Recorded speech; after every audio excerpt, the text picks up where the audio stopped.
When the Red Army entered the Auschwitz-Birkenau concentration camp on January 27, 1945, they found the 4 crematoriums dynamited. In order to wipe out all trace of their crimes, the Nazis had dismantled the installations and blown up the undressing rooms, gas chambers, and furnaces in which over 1 million prisoners, the immense majority Jews, were exterminated.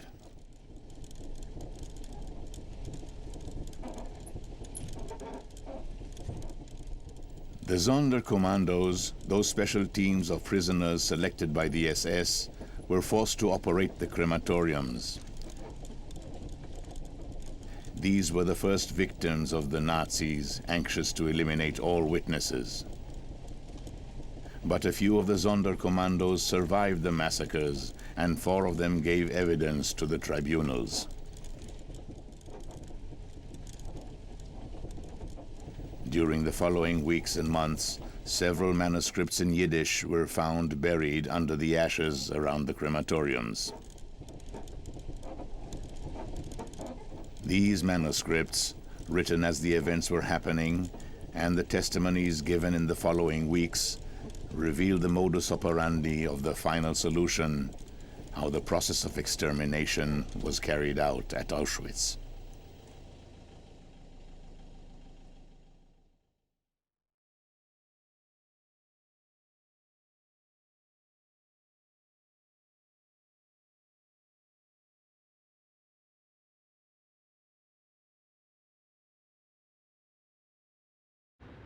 Lieber Gefinner von die Schriften.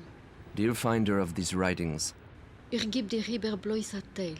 I report only an infinitesimal part, a minimum of what has happened in this hell of Auschwitz-Birkenau. I do not know or believe I will ever read these lines again after the storm, but I will be happy if my writings reach you, free citizen of the world. All that is written here I have experienced myself personally. During my 16 months of Sonderarbeit, special work, Und mein ungeklebenem Zar, and all my piled up distress, mein ungesafter my Weid, grinding pain, meine scheuderliche Leiden, my atrocious sufferings, gekannt anders I have been able to express them in writing only, losen on account of the conditions. Nur leider bloß durchschreiben.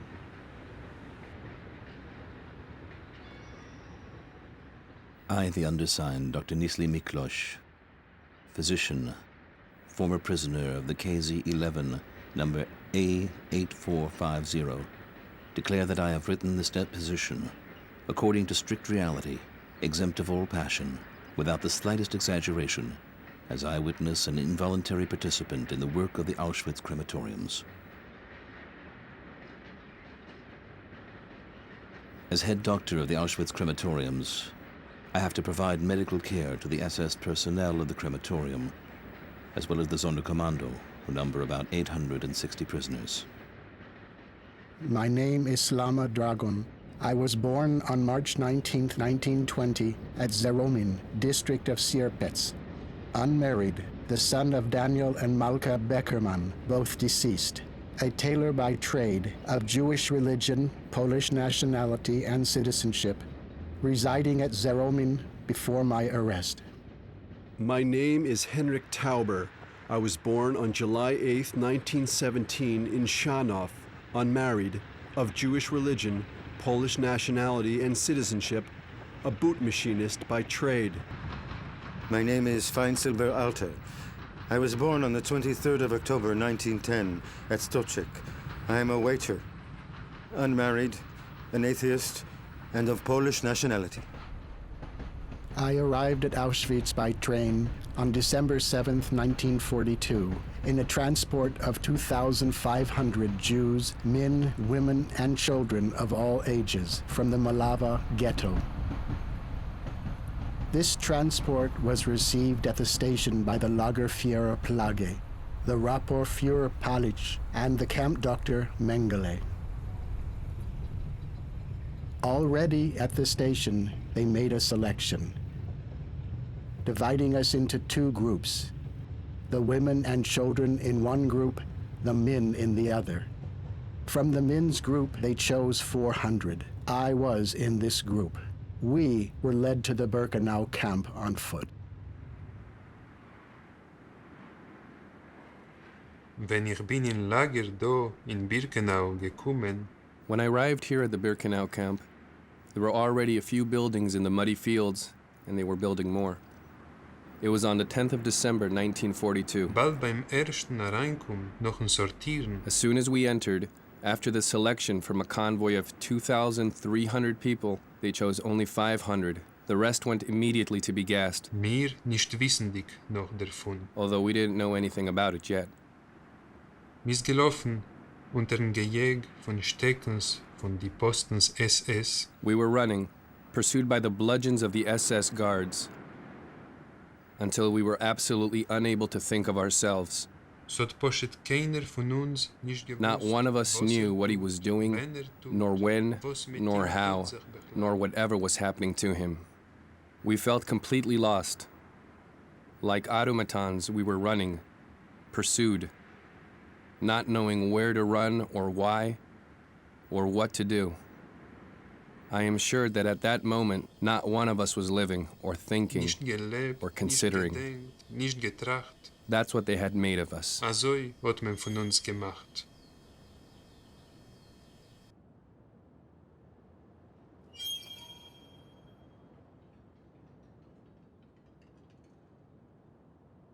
On the evening of December 9th, 1942, Moll, Flog, Palich, and Sivi, along with the Arbeitseinsatz Mikush, arrived at Block 14.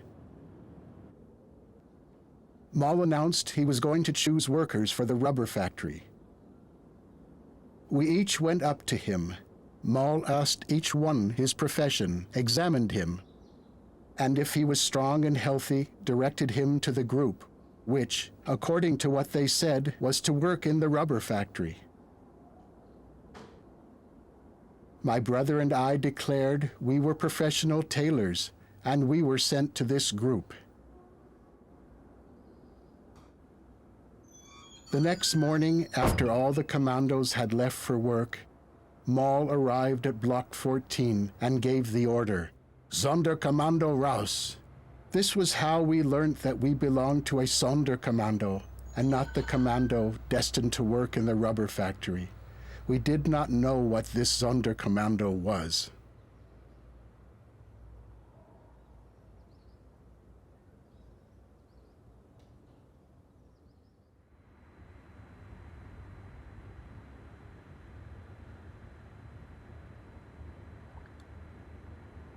A Sonderkommando's life lasts approximately 4 months. After this period, one fine day, a company of SS arrives and gathers all the men of the commando in the backyard of the crematorium. A burst of machine gun fire, and half an hour later, a new Sonderkommando arrives. They undress their killed comrades, and 1 hour later, nothing remains but a small pile of ashes. The first job of every Sonderkommando team is to incinerate its predecessor.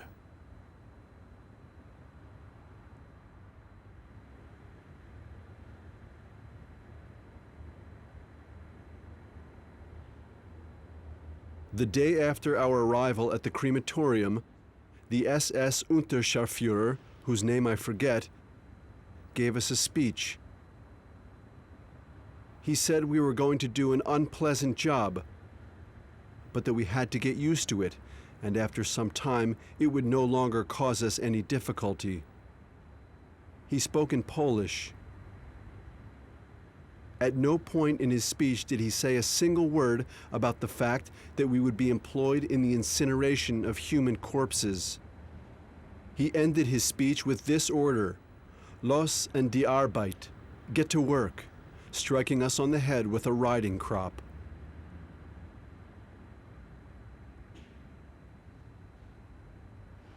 I was assigned to Crematorium 5 at Birkenau with 6 other Jews and 2 Poles in July 1943.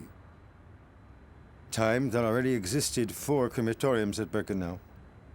Crematoriums 1 and 2, with 15 furnaces each for 5,000 corpses. And crematoriums 3 and 4, with 6 furnaces each for 3,000 corpses burnt per day.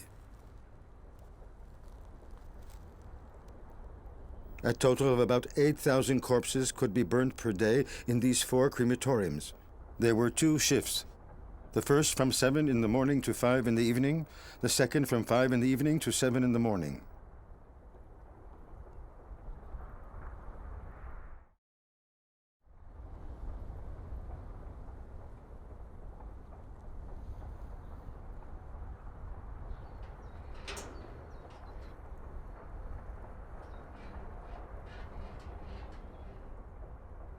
After finishing my visit to the SS, I go up to the Sonderkommando quarters. There I have to see to some wounds and burns. These are frequent. Organic diseases are not often found among the Sonderkommando men, for they have clean beds and clothing. Their food is good. One could almost say excellent. Besides, they're all young men, hand-picked for their strength and good physical constitution. On the other hand, there are a great many nervous illnesses.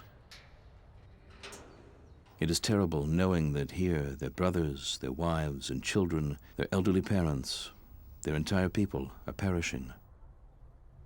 Each day they drag thousands of corpses to the crematorium and load them with their own hands into the incineration furnaces. This causes deep depression and often neurasthenia.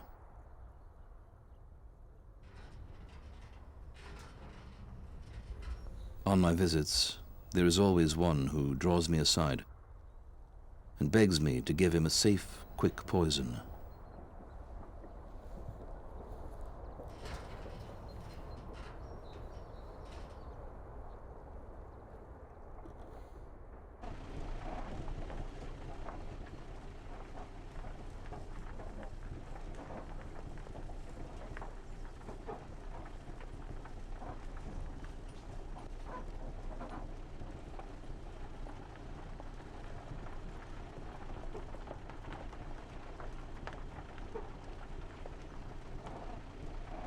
Sie fuhren.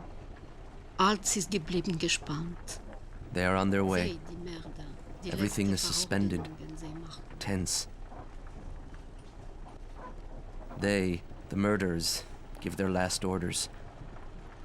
And our gaze turns that way, towards that spot, that point in the night whence the sound of the trucks approaches. Sie haben jetzt die Korbones, Now the victims have seen the truth in its naked reality. dem Emes, dem Wirklichen der They are Seele. being led to their deaths.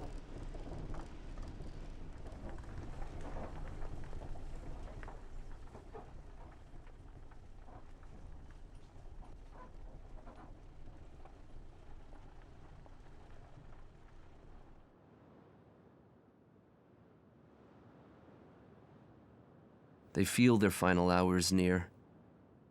The film will soon come to an end, and they peer nervously around, their eyes wandering in every direction.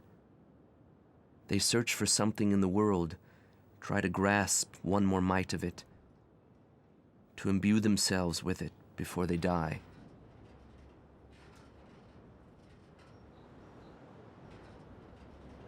The trucks have come to a halt, hearts have frozen. There they stand, the victims, terror-stricken, impotent, resigned and despondent, and their eyes take in the place. The building in which their world, their young lives, their throbbing bodies will soon disappear forever.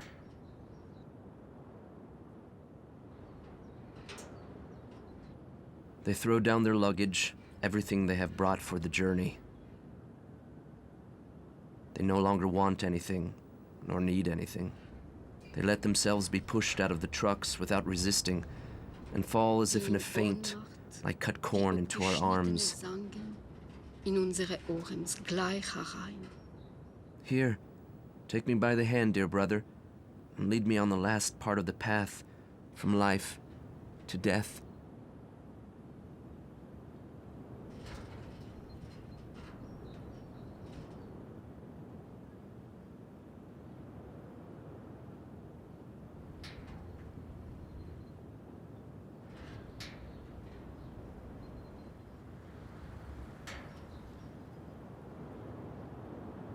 Every evening at about 7 o'clock, I've become accustomed to seeing a truck drive through the crematorium entrance gate with 70 or 80 men and women destined to be eliminated. These are the people selected daily by the Konzentrationslager.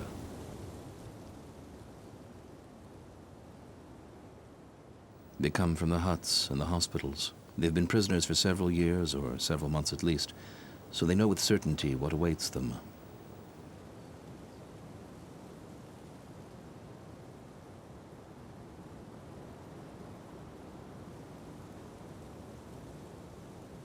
When the truck enters, the yard is filled with frightful screams and shrieks of death. They know that at the foot of the crematorium chimneys, there is no more hope of salvation. I don't want to attend this daily scene, so I usually move away to the furthest corner of the crematorium yard. I sit in a small arbor of fir trees where the sound of the cries and the crackling of revolvers are muffled.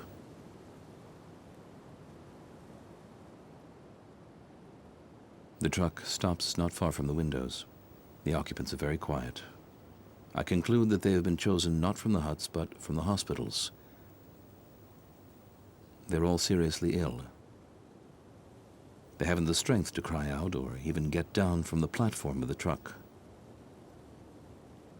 The SS guards shout, become restive, press them to get out. Nobody moves. The driver starts to lose patience. He sits down at the steering wheel and starts the engine without moving off. The front of the huge tipper begins to rise gradually and pour out the occupants all at once.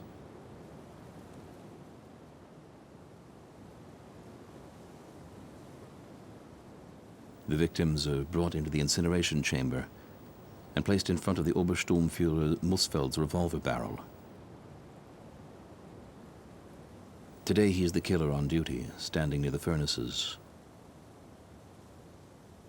Wearing a rubber glove, he has a firm grip on his weapon. The bodies collapse one after the other, each making room for the next. Within a few minutes he is toppled, and this is his usual expression, the 80 people.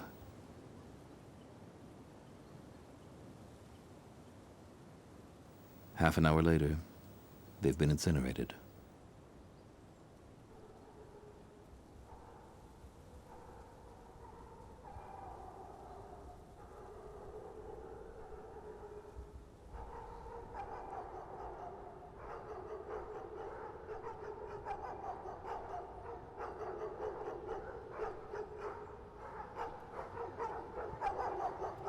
Gewöhnlich pflegt vor jedem Transport As each convoy arrived, the Hauptscharführer Moll sich heraufstellen auf a Bank, used to climb onto a bench, fold his arms, and give a very short speech.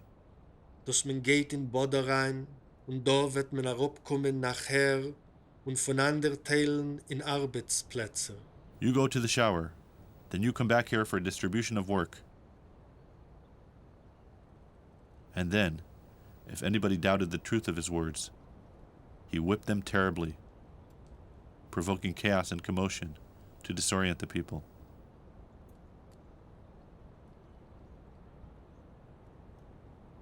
The Oberscharführer Forst was often there when the trucks arrived, standing near the door of the undressing room to touch the genitals of every young woman who passed naked into the gas chamber. There were also cases where SS men of all ranks pushed their fingers into the genitals of beautiful young girls. Pregnant women were shot as soon as they arrived at the camp.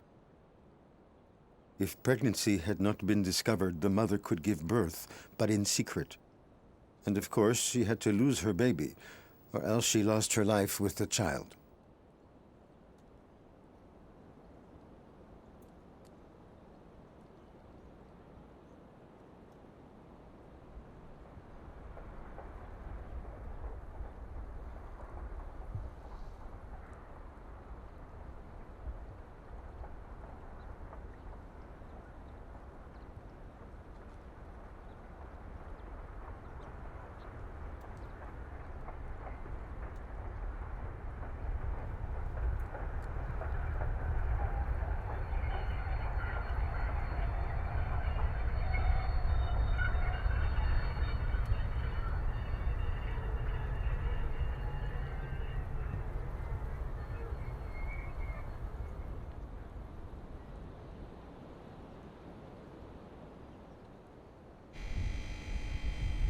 Sie ist hereingeführt geworden, inmitten hellen Tag, 600 idische Englach, in Alter von 12 bis 18 Jahren.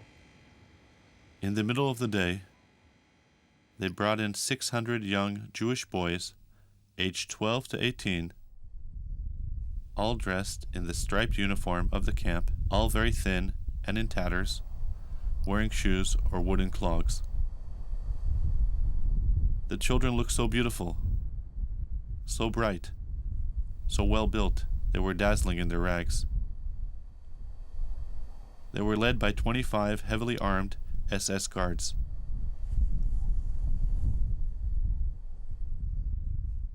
Once they were in the courtyard, the commando chief ordered, "Undress in the yard."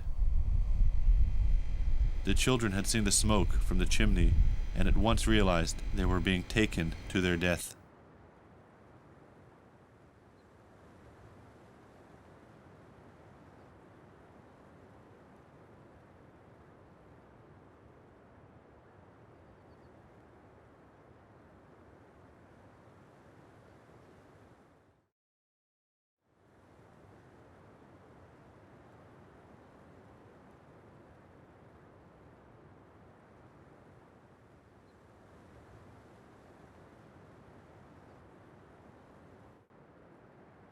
We have not the courage. We dare not tell our dear sisters to undress, for the clothes they wear are their armor. The cloak in which their life still resides.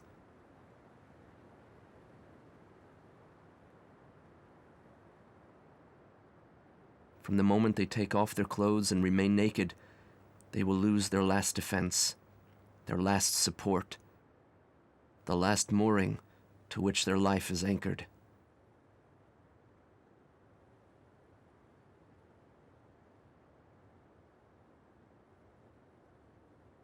That is why we did not have the heart to tell them to undress more quickly. Let them stay a moment longer, an instant longer, inside this armor, this cloak of life. Ich bin doch noch so jung. Ich hab doch noch gar nicht genossen von Leben. Für was kommt mir a Sat teut? Für was? I am still so young. I have not yet enjoyed life at all. Why have I deserved such a death? Why?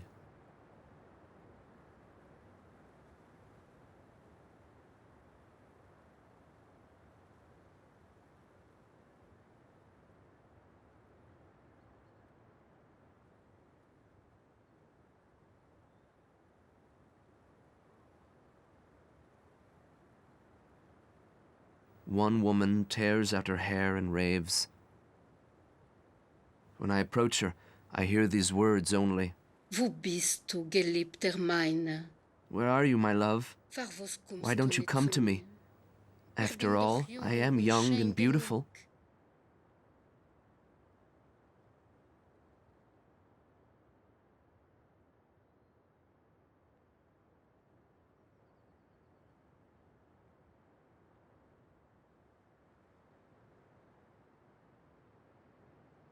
They know and understand that we are victims like themselves.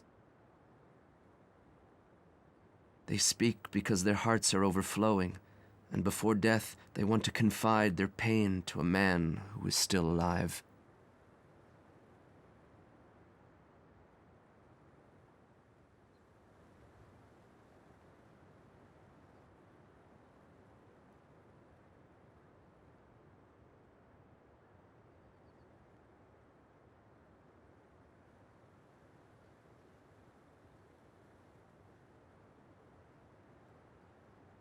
One of us stood apart.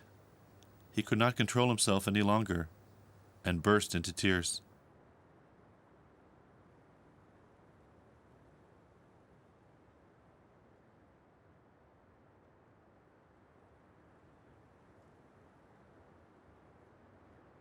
Each of them wants to know if her husband, father, brother, or lover is still alive, or if his body lies somewhere stone dead, if the flames are already devouring him and no trace remains.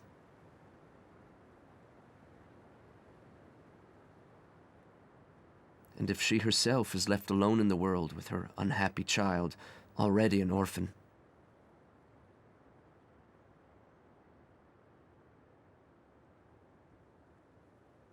If so, what is the use of living?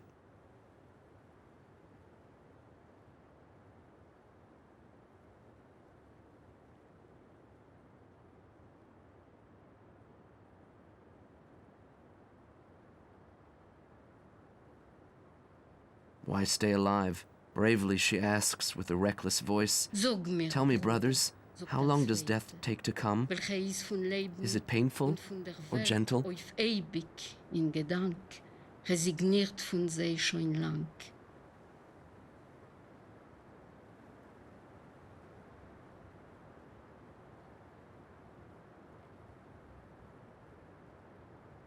A little girl of 8 is undressing her 1-year-old brother. A member of the commando comes over to do it. Go away, Jewish murderer. Don't touch my lovely little brother with your hand dipped in Jewish blood. Now I am his good mother. He will die in my arms, with me.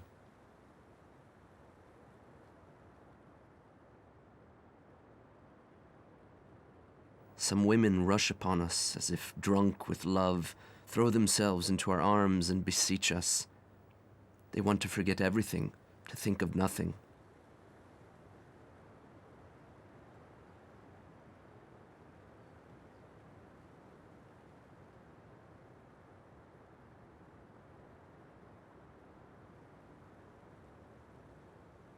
They are not allowed to loiter for long.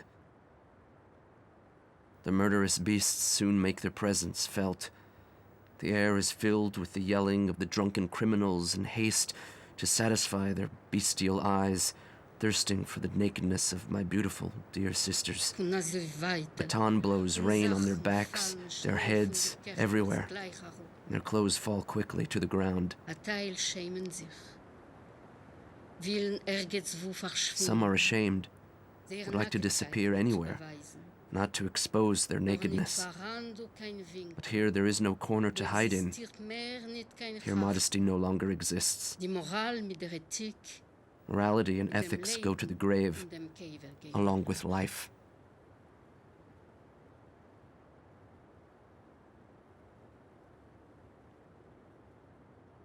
An order rings out harshly. SS and Sonderkommando have to leave the room. They go out and count their numbers. The doors close, and the lights are turned off from outside. At this precise moment, the sound of a car is heard. It is a deluxe car, marked with the International Red Cross. An SS officer and a non-commissioned officer from the medical department get out. The latter carries 4 green tins. He walks over the grass where, every 30 meters, short concrete chimneys arise from the ground. After putting on a gas mask, he removes the cover on the chimney, which is also concrete. He opens one of the tins and pours its contents, a mauve, granular substance, into the opening.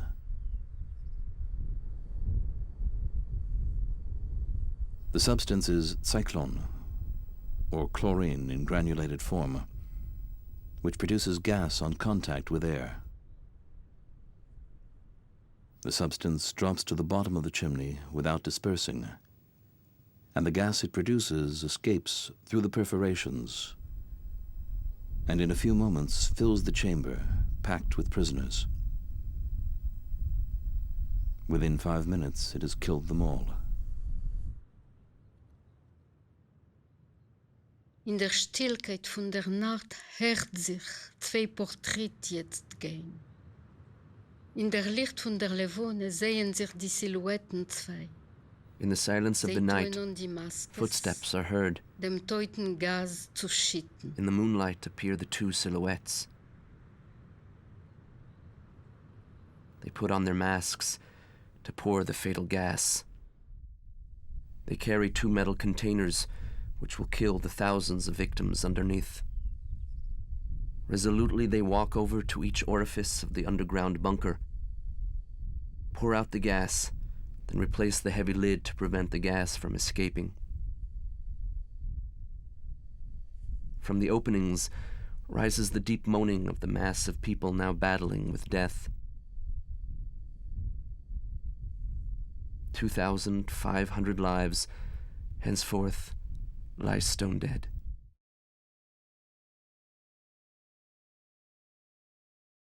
The ventilation appliances evacuate the gas from the chamber quickly, but there still remains a small amount in the cracks, among the dead and between the doors.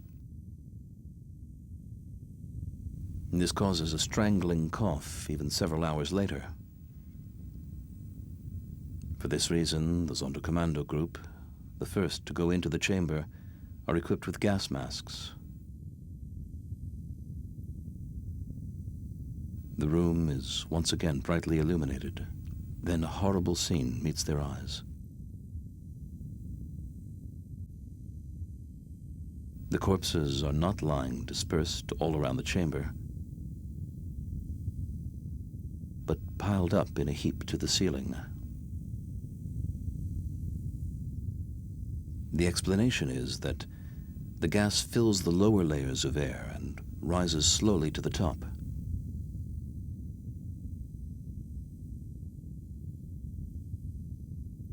This is what makes the victims trample and climb on top of each other. A little higher up, the gas reaches them a little later.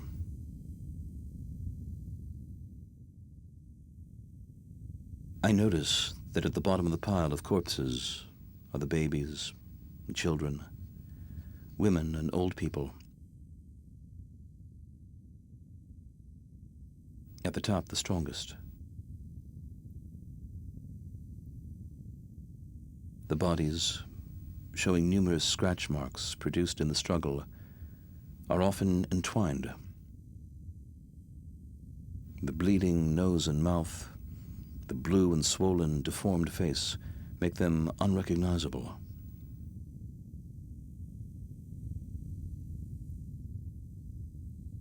Nevertheless, the Sonderkommando often recognized their relatives.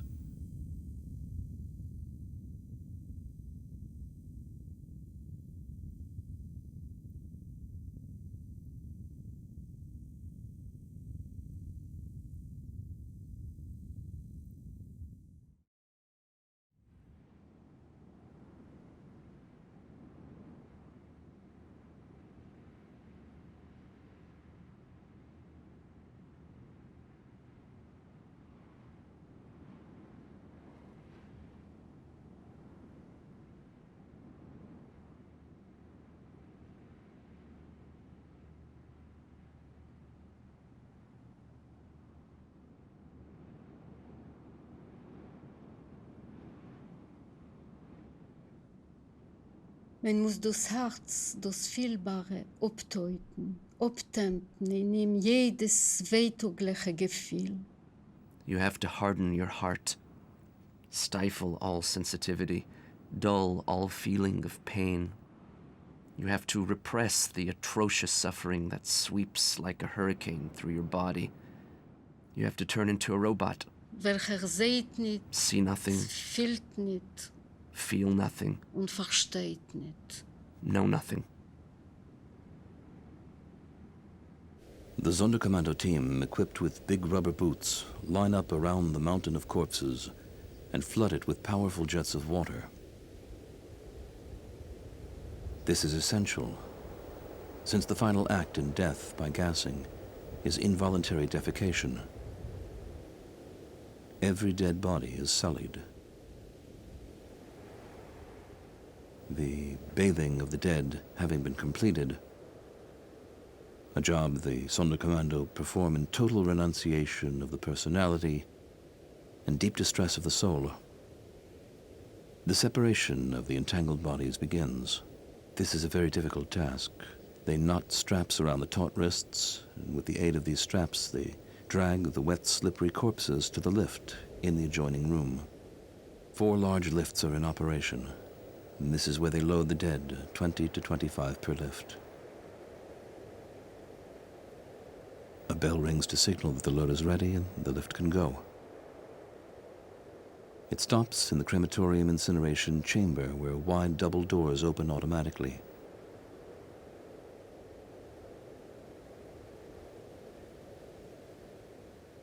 Here the hauling commando waits.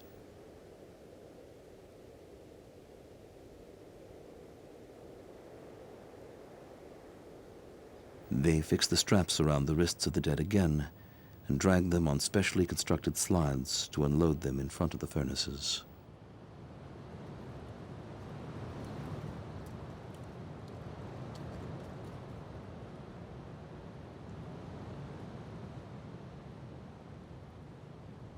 The corpses lie in close ranks, old, young, children. From their noses, mouths, and skin grazed by friction, blood oozes and mixes with the water running through the channels dug into the concrete paving for this purpose.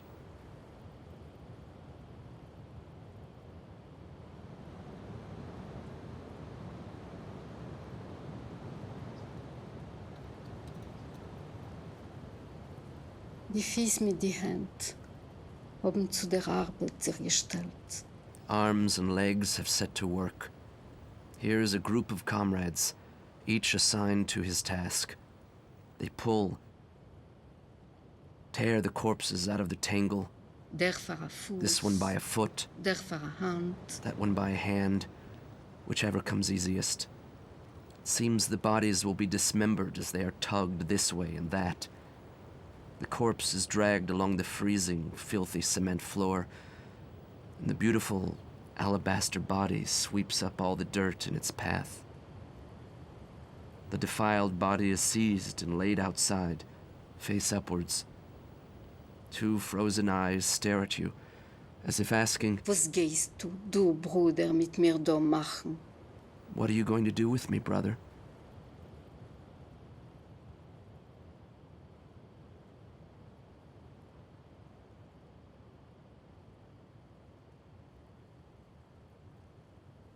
Each crematorium had 2 iron stretchers for loading the bodies into the furnaces. These boards were placed in front of the fire. 2 prisoners put a body onto them. They placed it on the back, legs foremost, towards the fire, face upwards. On top of this body, they placed another, the face upturned also, the head towards the fire. First, we put the bodies of 2 adults and then as many children as we could put into the fire. Most often, the bodies of 5 or 6 children. We did it this way so as not to put the children's bodies directly on the grids. The bars of these being widely spaced, the children's bodies might fall into the ash container. The women's bodies burn much more quickly and better than the men's. For this reason, we looked for a woman's body whenever a convoy was burning badly, and we put it in the furnace to speed up the incineration process. 30 gehennemdicke Meiler flackern jetzt in die 2 große Binyonim und schlingen ein Korbones ohne Zoll. Now 30 hellish mouths blaze in the 2 great buildings and devour the countless victims. Das hellische Feuer zieht seine Zungen wie offene Orems aus. The fires of hell hold out their tongues like outstretched arms, take possession of the body as if it were a treasure. The hair ignites first. The skin swells with bubbles that burst after a few seconds. The arms and legs writhe, veins and nerves tighten, make the limbs twitch. Already the whole body flares up. The skin cracks, The fat flows, and you can hear the sizzling of the blaze. You no longer see bodies, only a furnace of hellish fire devouring something in its midst. The belly bursts. Intestines and entrails spring out and within a few minutes disappear without a trace. The head takes longer to burn. 2 small blue flames glitter in the orbits of the eyes, which are consumed with the brain in the depths. And in the mouth, the tongue still burns to a cinder.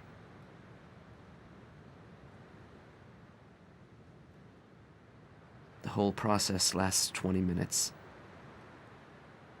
And a body, a world, is reduced to ashes.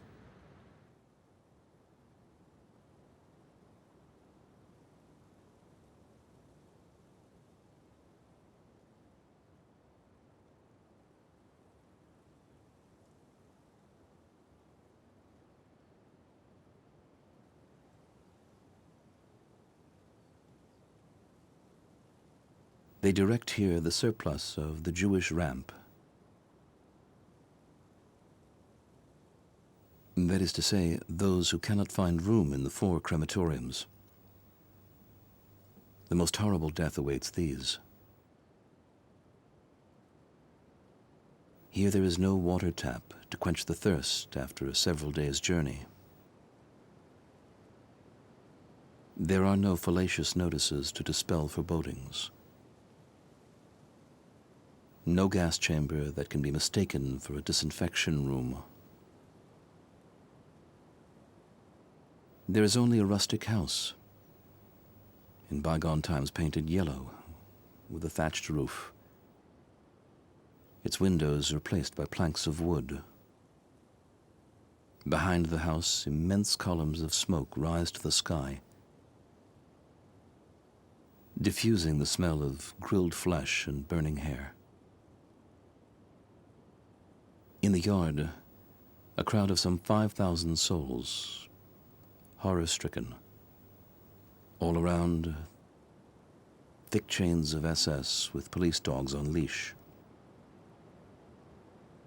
300 or 400 at a time. They are directed to the undressing room.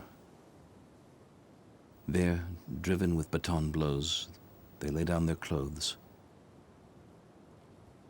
and come out of the door at the opposite side of the house, leaving room for the following ones.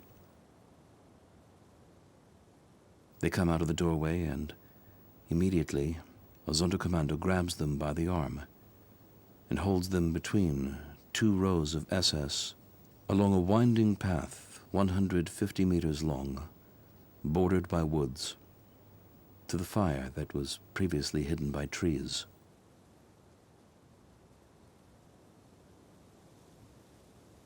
The fire is in a ditch 50 meters long, 6 meters wide, and 3 meters deep, filled with hundreds of burning corpses. Along the edge of the ditch, and on the side nearest to the path,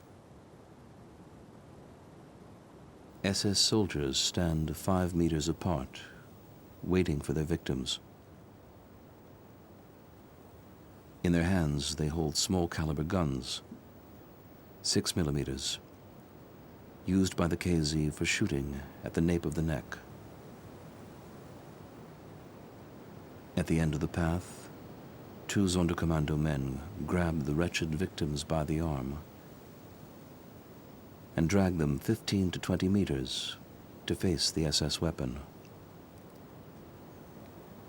Cries of horror drown out the noise of the shots. Nothing is heard but the sound of a click. Immediately, the victim is thrown into the flames, before even ceasing to live.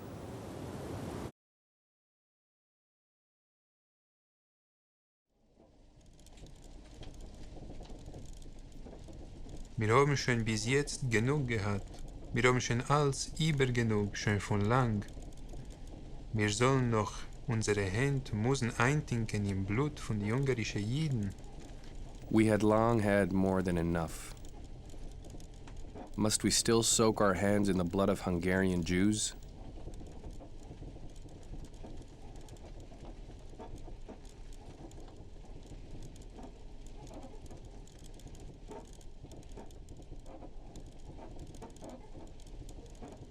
This led all the men of the commando, without distinction of class or background, and even the most reserved, to rage that we should put an end to this game, be done with this work, and with our lives if need be.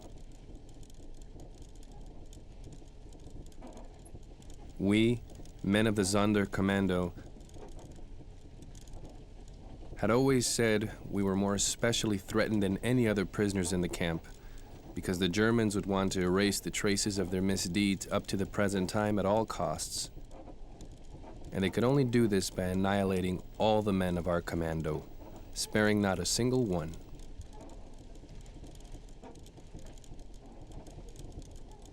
This is why we did not consider the approach of the front to be a chance for us.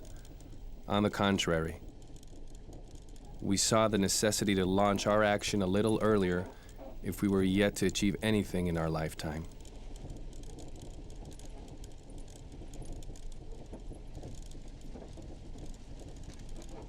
Three and a half months before the camp was liberated, on October 7, 1944, the sole armed revolt in Auschwitz broke out. It was organized by the Sonderkommandos. Crematorium 3 was destroyed. Zalman Gradowski, one of the organizers of the uprising, was killed along with 451 of his companions. Leib Langfuss and Zalman Leventhal were executed at the end of November 1944, 2 months before the arrival of the Red Army. Slama Dragon, Henrik Tauber, and Alter Feinsilber testified to the Krakow Tribunal in May 1945. Dr. Miklos Nisli gave his testimony to the Oradea court in Transylvania in April 1946.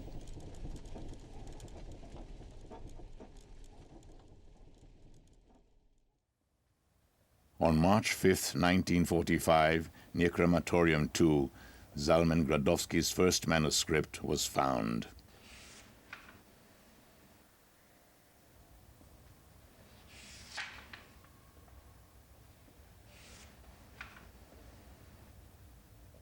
In April 1945, an inhabitant of Auschwitz, searching for Jewish gold in the ash pit near the crematorium, unearthed a glass receptacle containing a manuscript. It was by Leib Langfuss. The manuscript was hidden and only handed to the Auschwitz Museum in 1970. Zalman Leventhal's manuscript was not found until October 17, 1962. Tiyu nishmoseihem tzrurois bitzroir achayim. May their souls be bound up in the bond of everlasting life.